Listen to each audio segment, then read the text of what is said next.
This is Between the Uprights. Football is life. The rest is just details. Here are your hosts, Joe, Matt, and Chris.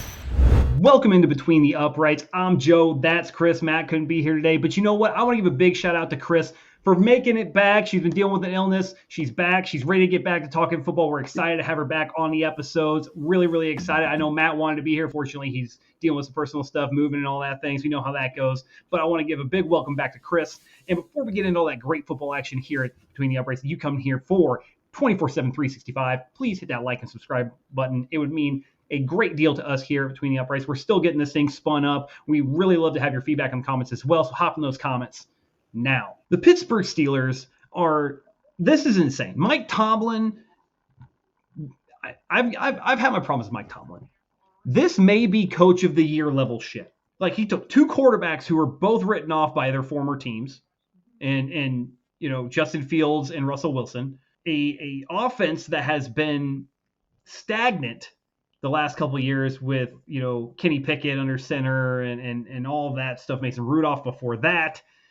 It hadn't looked good. They haven't been competing well. The quarterback carousel was there. Russ wasn't healthy to start the year. And yet they are somehow 7-2 atop the AFC North standings, over the Baltimore Ravens, over the Cincinnati Bengals. Just beat the Commanders 28-7 in an absolute duel where we saw the most Russell Wilson way to end a game, which is a hard count for a encroachment penalty that gets them a first down and ends the game.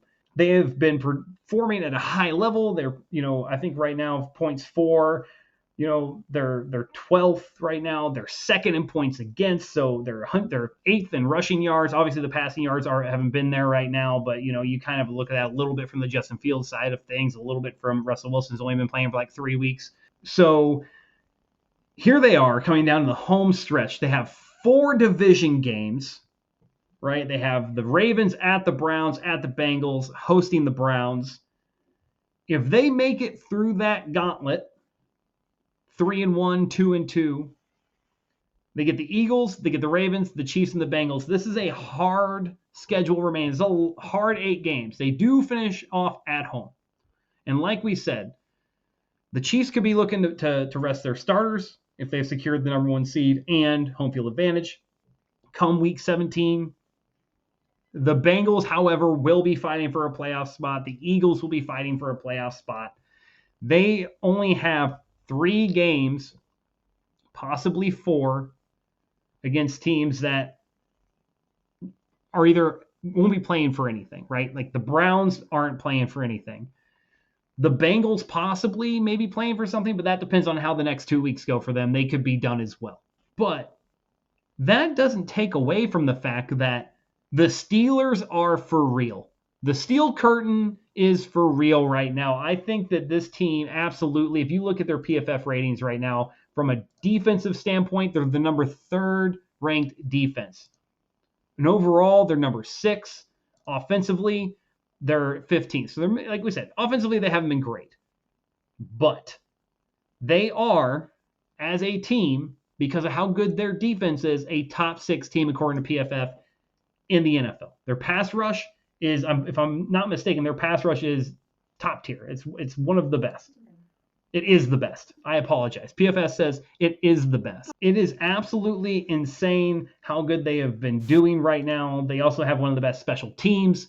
This team is a playoff team. This team no one wants to see come December, come January. This is not a team that people want to see on their schedule late in the year.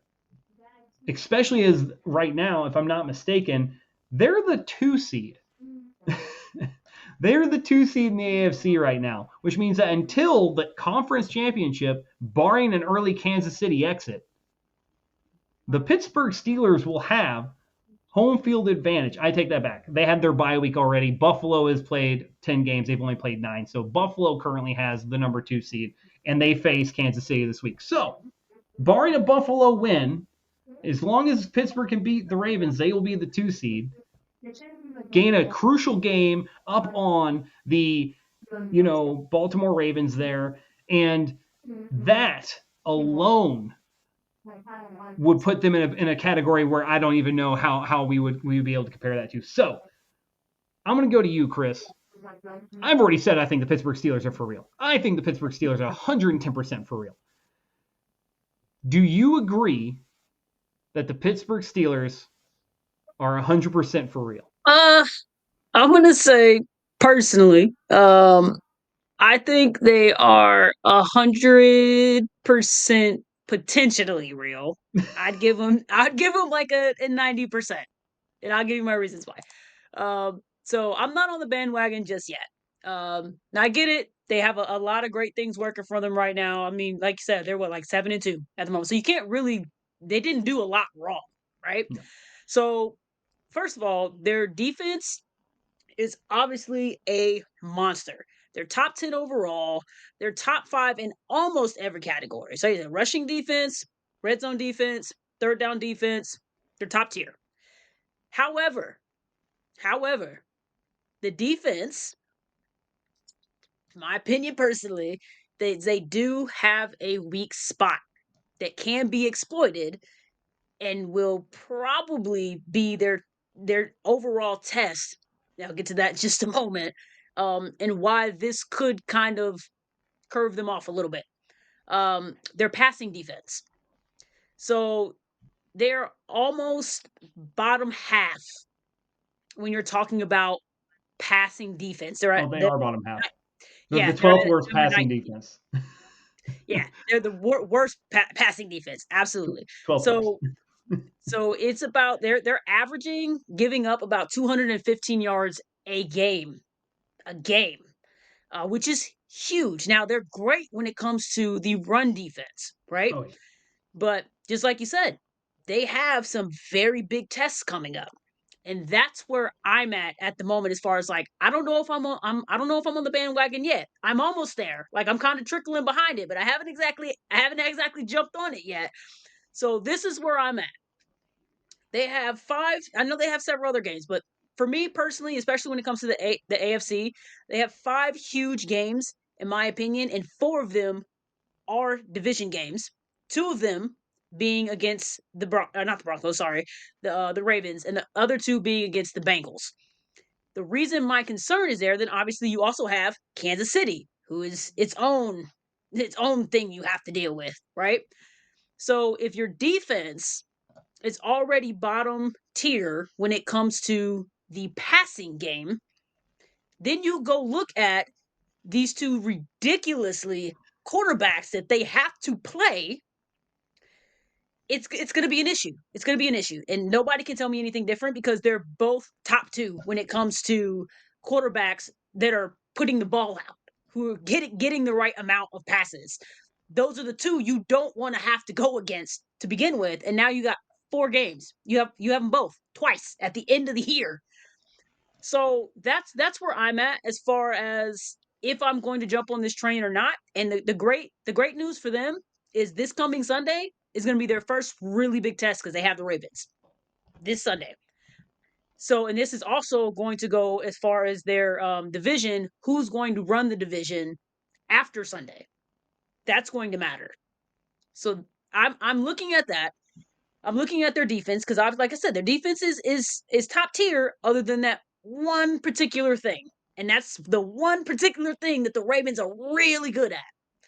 But just like their defense, to me, is probably their top priority. I feel like the Ravens are kind of opposite, right? Where um their defense to me is kind of mid-level, right? They're very inconsistent. If anybody's actually watched the Raven defenses, they're very inconsistent. So with that, even though their side of the ball on the opposite side is their number one, which makes sense. So it's almost like a battle of which one is going to have the best game. I feel like because you have a defense that's basically a top 5, and you also have an offense that's is a number 1 as far as offenses is concerned. So that's going to be the battle for me this coming Sunday, and that's probably going to be where I'm at as far as like, are they for real? Or are they not? Because when it comes to their offense, there is some concern for me. Mainly because who's your receiver after George Pickens? Who's your receiver? You just got Mike Williams, right? So he's still kind of working himself through. But do you really have a number 2 receiver outside of George Pickens? Who, don't get me wrong, Pickens has lit it up since his actual quarterback came back in, right? He's been doing fantastic the last, was it like the last 3 games.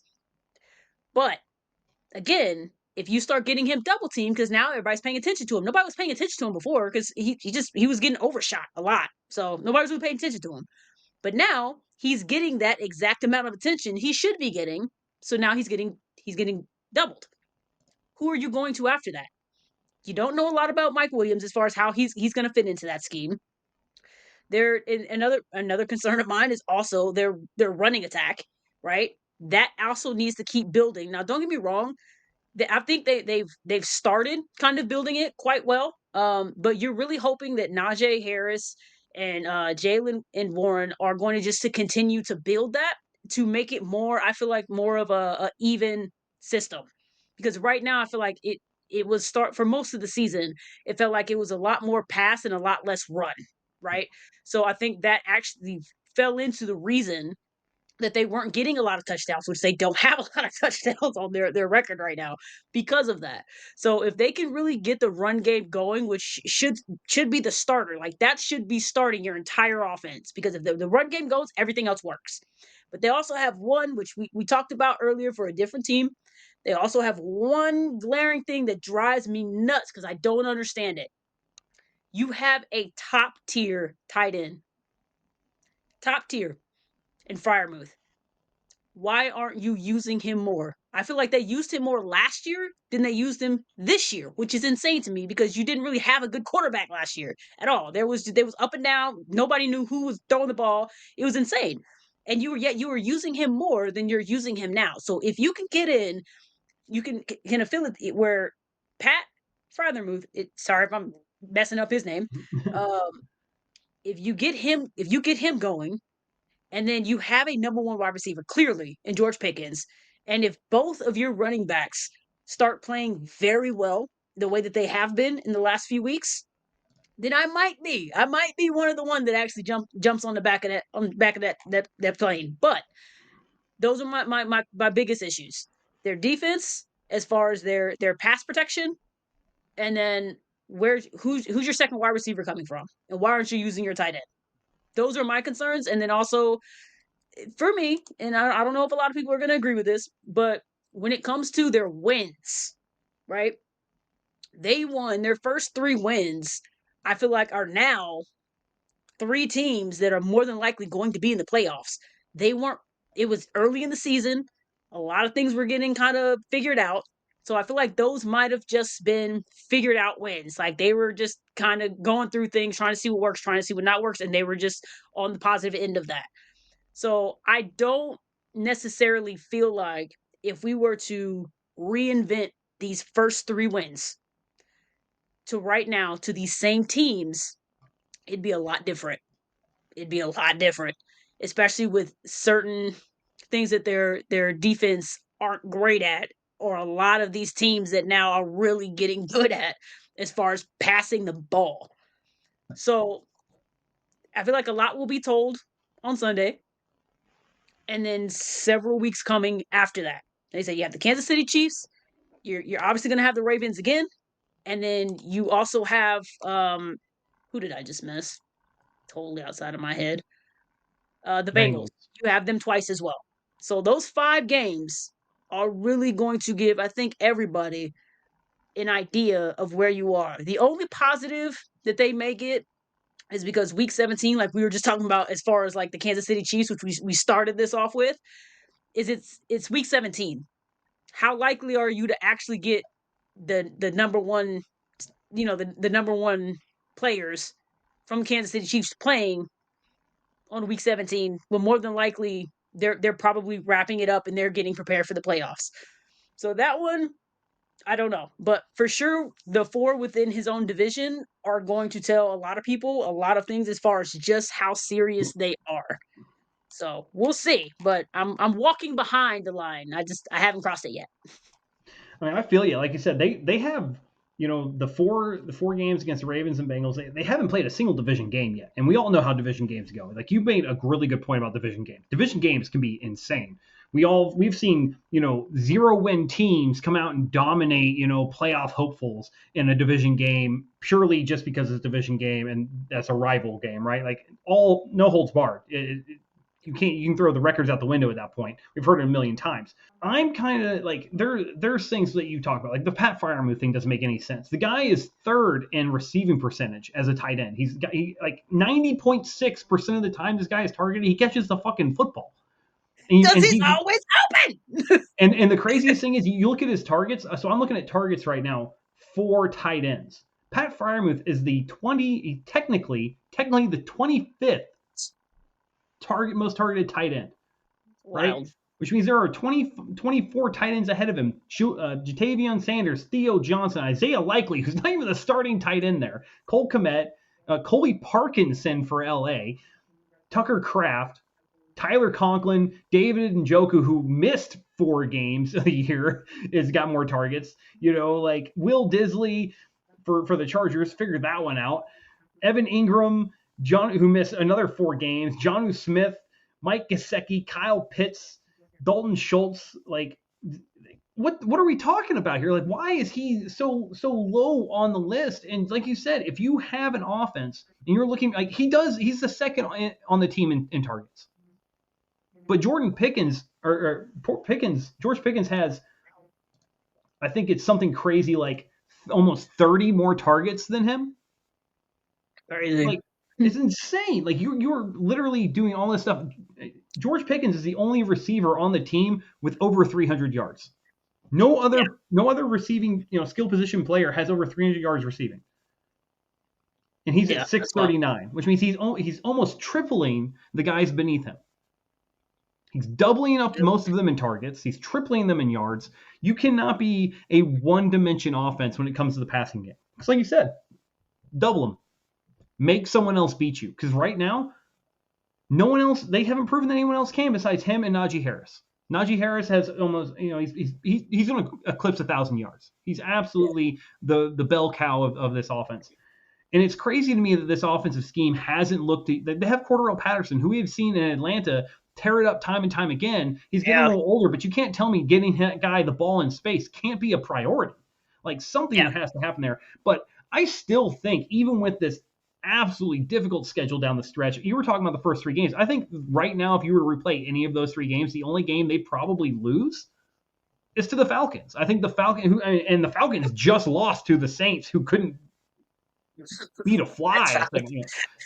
Couldn't barely beat themselves, right?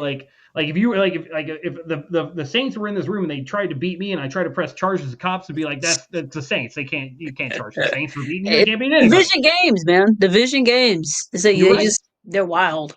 You're right, but I think the Steelers are for real. I think this is a playoff team purely on their defense. Now, their coverage defense is a problem. They have had a problem covering, everything like that. But you could also argue that, especially lately, they've been going up against teams where they have to throw on them. I mean, since they lost to the Cowboys, they have put up at least 26 points on everybody. They didn't put up 26 points in a game until they faced the Raiders when they put up 32. Since then, they have not scored less than 26 points. But look who they're playing. I mean, they're playing. They played the New York Commanders. Jets. They played the Commanders in Washington, who were a bona fide playoff that team. was their best team. That was probably their best win out of all of their wins because of that. But for sure. their 3 prior to that, it's like they're nobodies essentially. Like, of course you're going to put up a lot. Of course you're going to put a lot on them. Well, let's be fair. The Jets up until that point had a top 10. Like, they were supposed to be a top 10 defense, and they got 37 dropped on them. So I mean, they did face a decent defense. Okay, I'm fishing here. All right, I got it. But I think that you're right. This Sunday against the Ravens is going to tell us unanimously what the Pittsburgh Steelers are. And the Ravens just came off a really close divisional game where they gave up a lot of passing yards to Jamar Chase. Yeah.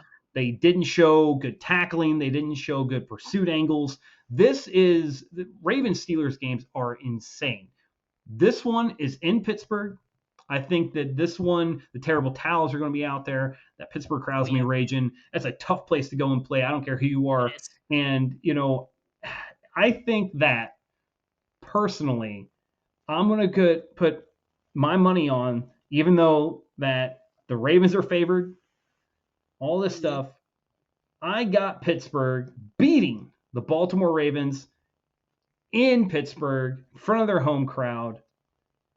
I think it's going to happen, and they're going to make a statement. The Pittsburgh Steelers are for real.